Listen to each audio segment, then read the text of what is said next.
Hi guys, ये जो दो फोन है ना यार, मेरे हिसाब से दोनों ब्रांड ने क्या फैंटास्टिक काम किया है यार। मतलब जो नथिंग फोन 3 है ये सच में बहुत अच्छा फोन है और ये सेम बात मैं इस iQOO Neo 10R के बारे में बोल सकता हूँ। बट वीडियो की स्टार्टिंग में ही बोल रहा हूँ, इन दोनों फोन की ऑडियंस एकदम डिफरेंट है। तो क्या तो इस वीडियो को कंपैरिजन समझ लो या फिर ये समझ लो कि 26,000 के अराउंड अगर आप कंफ्यूज हो कि इन दोनों में से आपको कौन सा फोन खरीदना चाहिए, तो इस वीडियो के एंड तक आपको एकदम क्लियर हो जाएगा आपकी नीड्स के हिसाब से कि आपको इन दोनों में से कौन सा फोन पिक करना चाहिए।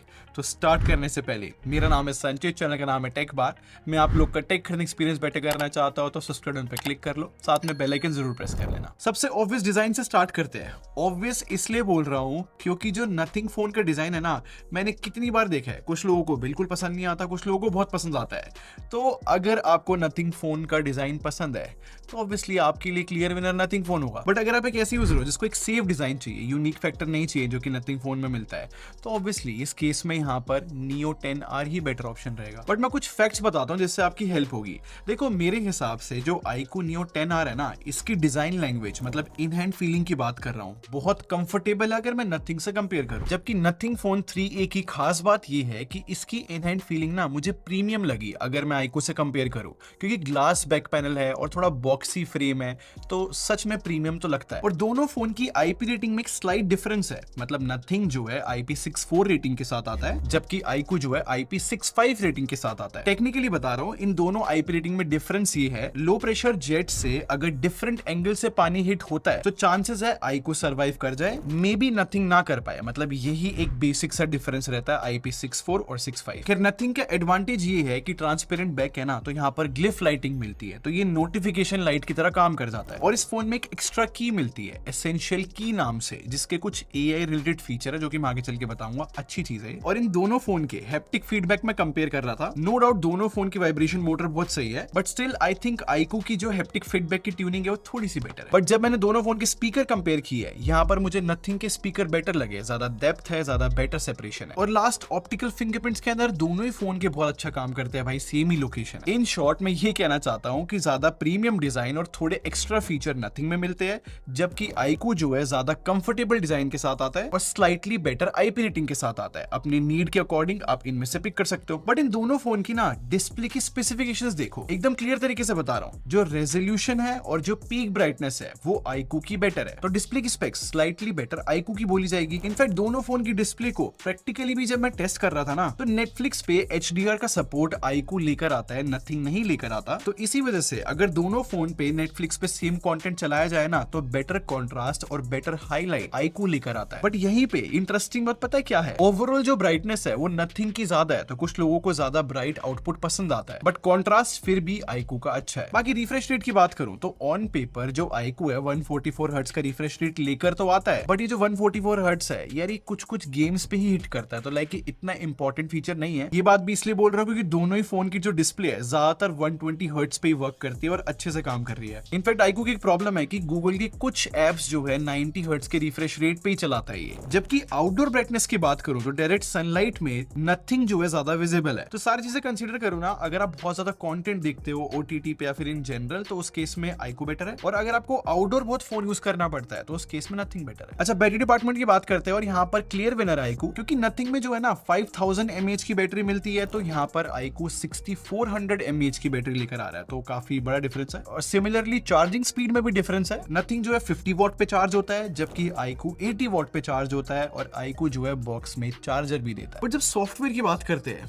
तो ये जो कंपैरिजन है बड़ा इंटरेस्टिंग बन जाता है इन दोनों फोन्स के बीच में, क्योंकि यहाँ पर नथिंग जो है एक्स्ट्रा ऑर्डिनरी काम करता है। मतलब नथिंग की जो पूरी UI है ना, वो पूरे एंड्रॉइड वर्ल्ड से काफी अलग तरीके से काम करती है। और ये बात बोलने के मल्टीपल रीजन है। मतलब नथिंग ने जो है ना अपने जिस तरीके के विजेट्स बना रखे हैं ये बहुत यूनिक है, जो फॉन्ट ये यूज करते हैं वो भी बहुत यूनिक लगते हैं, या फिर जो आइकन्स है उनको लाइट या फिर डार्क ले जा सकते हैं हम, पूरा डिफरेंट ही लुक आ जाता है। तो इन सब चीजों की वजह से ना कस्टमाइजेशन करने का बहुत मन करता है नथिंग फोन में, और ये इसको थोड़ी ज्यादा प्रीमियम फील दे देता है। और पता अच्छी बात क्या है, नथिंग जो है एज सच कोई प्री इंस्टॉल एप्स अपने फोन में नहीं देता, और जो नथिंग की खुद की एप्स भी है वो भी अच्छा काम करती है। जबकि iQOO की बात करूं तो ये जो है मतलब ट्राइड एंड टेस्टेड UI है। मतलब फन टच OS अभी से एग्जिस्ट नहीं करती, बहुत सालों से हमने फन टच OS कोई वो तो ही देखा है। ये UI भी स्मूथ है, इसकी भी एनिमेशन अच्छी है, बट जब एक डिफरेंट फील की बात आती है वहां पर यार नथिंग जो है जीत जाता है। और AI की भी बात करूं तो जो iQOO है वो लिमिटेड AI फीचर्स के साथ आता है, जबकि नथिंग ने जो है ना इस फोन में बहुत नई टाइप की AI फीचर्स दिए है जो कि बहुत अच्छे हैं। और जो मैंने एसेंशियल की के बारे में बताया था ना, इसका काम ये है कि इसको प्रेस करके मैं स्क्रीनशॉट ले सकता हूं और ये स्क्रीनशॉट जो है एनालाइज होके एसेंशियल स्पेस में सेव हो जाता है। और इस एसेंशियल की को अगर मैं होल्ड करके रखूं तो वॉइस रिकॉर्डिंग स्टार्ट हो जाएगी, और इस वॉइस रिकॉर्डिंग में अगर मैं बहुत सारे रिमाइंडर बोलूंगा ना तो सच में फोन में रिमाइंडर सेट हो जाते हैं। या फिर इस वॉइस रिकॉर्डिंग में अगर मैं कोई प्लान या फिर आइडिया शेयर करूंगा तो ये देखो यहाँ पर ट्रांसक्राइब होके पूरे नोट्स बन गए और इसकी समरी भी आ रही है। तो सिर्फ एक की से बहुत सारे काम हो रहे हैं। मेरे हिसाब से AI का बहुत सही यूज लिया है यहाँ पर नथिंग ने। और अपडेट पॉलिसी की भी बात करूं तो वो नथिंग की बेटर है 3+6 ईयर्स की, जबकि iQOO जो है 3+4 ईयर्स की अपडेट पॉलिसी प्रॉमिस करता है इस फोन के साथ। और देखो परफॉर्मेंस अगर मैं कंपेयर करूं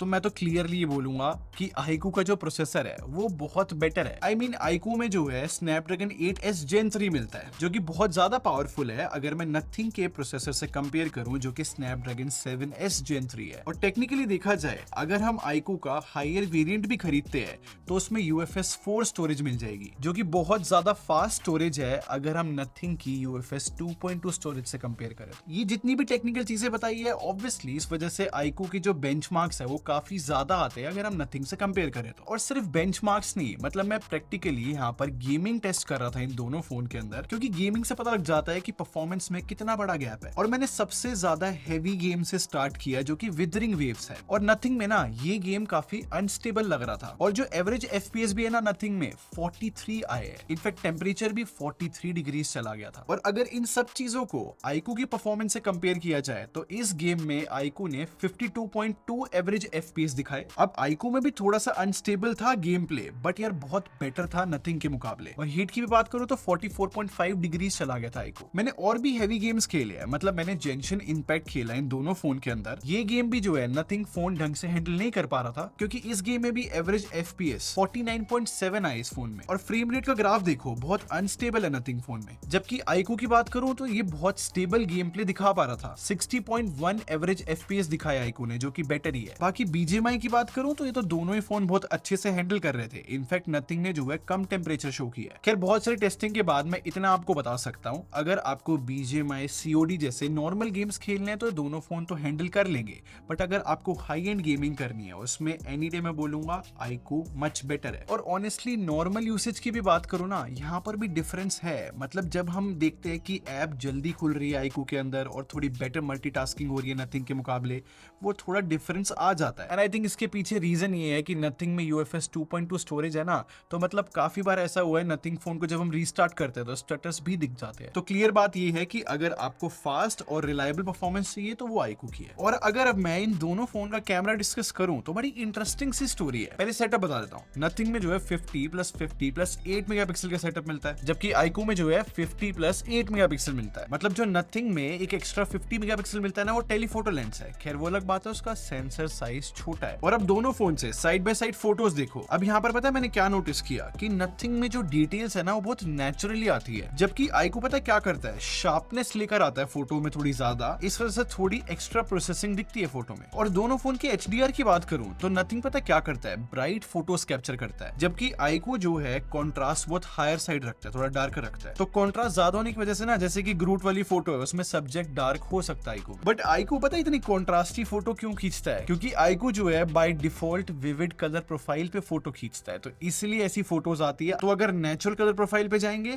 तो इंप्रूवमेंट हो सकती है। और ह्यूमन शॉट्स की बात करूं तो दोनों फोन में एक एक प्रॉब्लम है। अगर लाइटिंग कंडीशन थोड़ी सी चैलेंजिंग है ना, तो iQOO जो है थोड़ी स्किन टोन खराब कर सकता है। और नथिंग की प्रॉब्लम ये है कि ऐसी कंडीशन में हेलो इफेक्ट देखने को मिलेगा सब्जेक्ट के अराउंड। और नॉर्मल सिचुएशन की बात करूं जहां पर लाइटिंग कंडीशन अच्छी है सीन के अंदर, तो उस केस में नथिंग की फोटोज थोड़ी बेटर आती है। और अब पोर्ट्रेट मोड की बात करूं तो जैसे कि मैंने बताया था ना कि नथिंग में टेलीफोटो लेंस एक एक्स्ट्रा मिलता है, तो मैंने दोनों फोन के 2x पे पोर्ट्रेट शॉट्स खींचे और सरप्राइजिंगली डिजिटल जूम होने के बाद भी ना iQOO के रिजल्ट्स बेटर आ रहे हैं। जैसे कि मैंने बताया था नथिंग में जो टेलीफोटो लेंस है उसका सेंसर साइज छोटा है, इस वजह से पता क्या हो रहा है, फोटोज को ज्यादा प्रोसेस करना पड़ रहा है फोन को। इसी वजह से नथिंग की फोटोज में ना कॉर्नर्स में पिंक शेड भी देखने को मिल जाता है, जबकि iQOO में ऐसी कोई भी प्रॉब्लम नहीं है, बस वो कलर्स जो है थोड़े बोस्टेड लेकर आ रहा है। और अल्ट्रा वाइड लेंस की बात करूं तो बहुत ही ज्यादा सिमिलर रिजल्ट है यार दोनों फोन के, मतलब 8 मेगापिक्सल वाली डिटेल है। और सेल्फीज की बात करूं तो ये दोनों ही फोन जो है 32 मेगापिक्सल फ्रंट कैमरे के साथ आते हैं। एंड आई थिंक सेल्फीज जो है नथिंग की बेटर आ रही है, क्योंकि HDR, डिटेल और स्किन टोन तीनों चीजें नथिंग की बेटर है। और वीडियो की बात करूं करूं तो इन दोनों फोन का side by side 4K sample देखो। अब यहाँ पर नथिंग पता है क्या करता है, एक्सपोजर अप एंड डाउन करता रहता है, जबकि आईक्यू में इतना एक्सपोजर अप एंड डाउन नहीं होता, मतलब डिस्ट्रैक्टिंग नहीं होता। तो कैमरा डिपार्टमेंट पूरा देखने के बाद ना मुझे ऐसा फील हुआ अगर आप पोर्ट्रेट फोटोज या फिर ह्यूमन शॉट ज्यादा कैप्चर करते हो तो आईक्यू ज्यादा अच्छा रिजल्ट्स दे रहा है,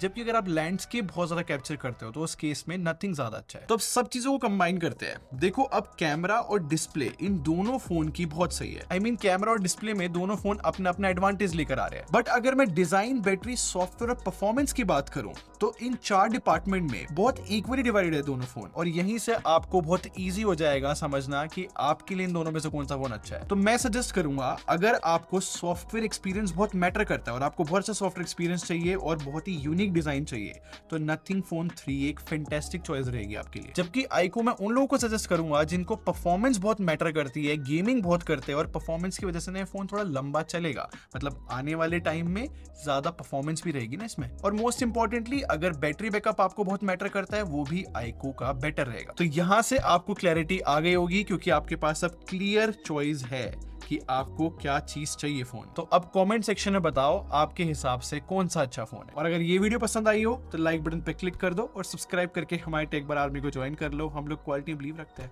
अगले मिलते हैं। Thanks for watching. Bye bye guys.